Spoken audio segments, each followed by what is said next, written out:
Alors, durant cette saison, nous parlons de quoi? De l'intégrité de la parole de Dieu. Alors, vous devez comprendre une chose, ce qui caractérise, numéro un enfant de Dieu qui marche d'une manière digne du Seigneur, c'est un enfant de Dieu qui marche sur la parole de Dieu.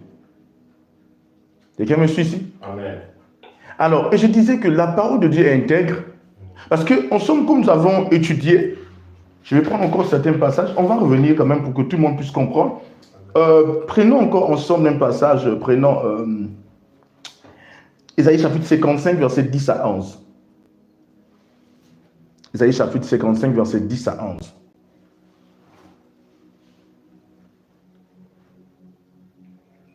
Merci, prophète. Je lis la parole de Dieu dans Ésaïe chapitre 55, Oui. verset 10 à 11. Comme la pluie et la neige descendent des cieux. Comme la pluie et la neige descendent de quoi? Des cieux. Oui. Et ne retournent pas sans avoir arrosé. Et ne retournent pas sans avoir arrosé. Féconder la terre. Féconder la terre. Et faire germer les plantes. Et faire germer les plantes. Sans avoir donné. Sans avoir donné. De la semence au semeur. De la semence au semeur. Et du pain. Et du pain. À celui qui mange. À celui qui mange.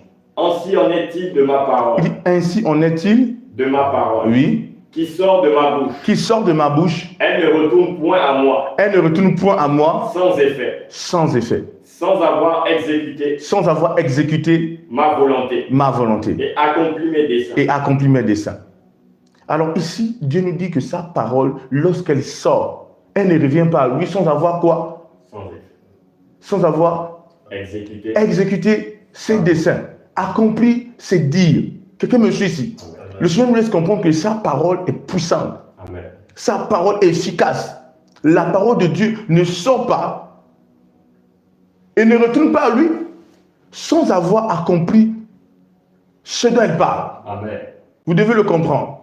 Alors, on va encore prendre un autre passage. Nous sommes dans l'intégrité de la parole de Dieu. Je reviens là-dessus. Prenons encore un autre passage. Nous allons prendre Matthieu chapitre 24, verset 35. Le ciel et la terre passeront. Il dit, le ciel et la terre passeront. Avance. Mais mes paroles ne passeront point. Ne passeront point. Qui me suit ici? Amen. La parole de Dieu est éternelle. Elle est immuable. La parole de Dieu ne passera pas. Elle est éternelle. Le ciel et la terre va passer, mais la parole de Dieu ne passe pas. Amen. C'est juste glorieux ce que le Seigneur nous laisse comprendre. Et lorsque nous arrivons dans la nouvelle créature, que nous sommes en Christ, lorsque nous étudions la vie du Seigneur Jésus, lorsque nous étudions les propos du Seigneur Jésus-Christ, nous nous rendons compte que le Seigneur Jésus-Christ met l'accent sur ses propos, sur sa parole. Amen. Et nous avons vu même la dernière fois que le Seigneur a dit, celui qui garde ma parole ne connaîtra jamais la mort. Le Seigneur Jésus. Et là, les disciples ont dit, les pharisiens ont dit quoi? Qui es-tu pour que si on garde ta parole, on ne connaîtra pas la mort? Abraham est mort, qui es-tu? Ils ne savaient pas qu'il parlait à la parole de Dieu, qui est Dieu lui-même. Au commencement était quoi? La parole. La parole était avec Dieu. Et la parole était Dieu. La parole de Dieu, c'est Dieu. Alors, vous devez comprendre combien de fois Dieu lui-même a tellement magnifié sa parole. Dieu lui-même a tellement souverainement élevé sa parole. Tellement. Et Dieu nous laisse comprendre une chose. Il dit, revoyons ça. Allons-y pas à pas, revoyons. J'aimerais attirer votre attention sur quelque chose ici. Yes. Allons-y donc, prends Jean chapitre 8.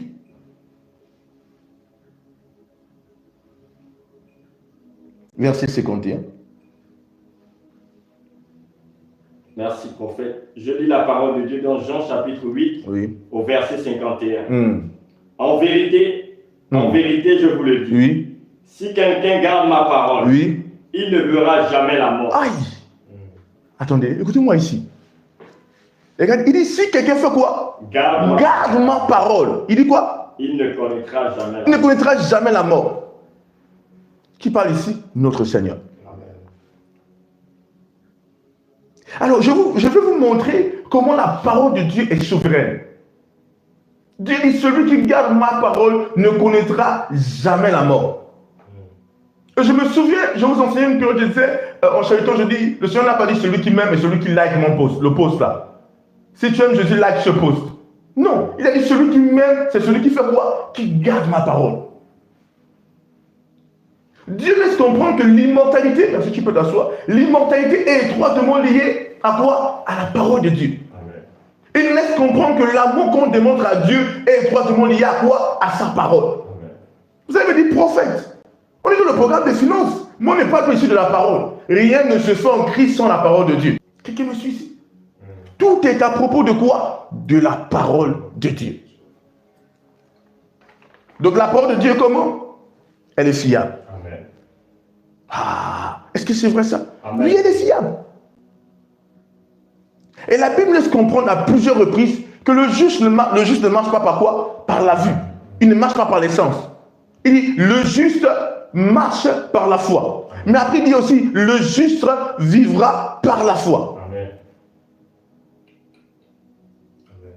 On ne peut pas parler du domaine sanitaire, du domaine des finances, de tous les différents domaines sans parler de la foi.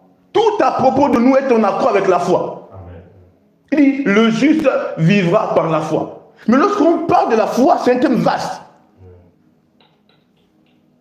Mais déjà, fondamentalement, vous devez comprendre que la foi est centrée sur quoi? La parole de Dieu.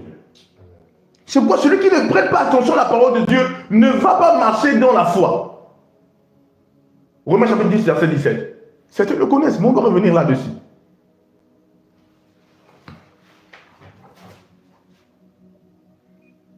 Merci, prophète. Je lis la parole de Dieu dans Romains chapitre 10, oui. Verset 17. Ainsi la foi vient de ce qu'on entend. Ainsi la foi vient de ce qu'on entend. Avançons. Et ce qu'on entend vient de quoi? De la parole de Christ. La parole de Christ. Amen. Écoutez très bien.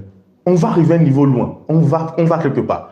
Il dit ainsi la foi vient de quoi? De ce qu'on entend qui vient de quoi? De la parole de Christ. La parole de qui? De Christ. Est-ce que ce n'est pas la foi qui déplace les montagnes? Amen. Quand le Seigneur parle de la foi, il dit que la foi vient de ce qu'on entend qui vient de la parole de Dieu. Ce n'est pas la foi comme étant l'option. Parce que tous les chrétiens ont reçu la foi. Dans Romains chapitre 12, verset 3, la Bible laisse comprendre que nous avons reçu la mesure de la foi. La mesure de foi. Dieu a départi en chacun la mesure de la foi. De même que Dieu dit, de même qu'on peut dire que Dieu a réparti en chacun le kilo de la foi. Le kilogramme de la foi. Donc je dis, quand Dieu dit que la foi vient, ce n'est pas la foi en tant qu'option, en tant que don. Quelqu'un me suit ici? En tant qu'aptitude. C'est la foi en action. Je vous ai dit, le mot foi vient du mot grec quoi? Pisti. Le mot croire vient du mot grec pistevo. Donc quand il dit la foi vient ici, il veut dire que la foi est mise en œuvre. Parce que si tu n'as pas la foi, tu ne peux pas croire. Or, Dieu nous a déjà donné la foi. Et la Bible nous laisse comprendre que la foi vient de ce qu'on entend qui vient de la parole de Christ. Donc il n'y a pas de foi en mouvement sans la parole de Christ. Et c'est quoi la foi? C'est simple. La foi, c'est commencer par comprendre que la parole de Dieu est intègre. Amen. Que la parole de Dieu est fiable. Pourquoi sa parole est fiable? Parce que c'est la parole de Dieu. Et pourquoi sa parole est intègre? Non seulement c'est la parole de Dieu, mais le Seigneur nous a clairement démontré que la parole de Dieu est fiable. Tout ce que le Seigneur a annoncé dans sa parole, tout ce que le Seigneur a dit, de sa propre bouche, à travers ses prophètes, à travers ses apôtres, c'est sa parole. Et sa parole est fiable. Amen.